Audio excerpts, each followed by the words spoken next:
So I think that's good here. The kids' rooms are here. The closet space is in here. You got 2 closets, and I don't want to turn anything on because of freaking.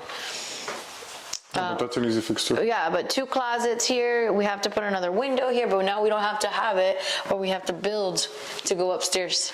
There's the thing. So remember, I'll give you a floor plan, but we can start drawing this. So the kids' rooms are here. They have a full kitchen. Unfortunately,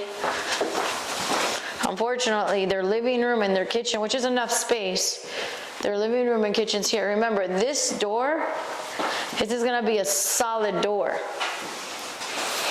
So they're gonna have, when they come in, they can we'll put like a mirror. Why don't we just close it off? We are gonna close it off. No solid door, just frame it out. Oh, I mean, frame it out, I apologize. Because this hallway is for the upstairs thing, right? So we have enough to do soundproof or whatever you need, because there's gonna be a lot of soundproof, right? So we put a nice mirror and everything, because when they come in, they drop their keys, they have their thing here.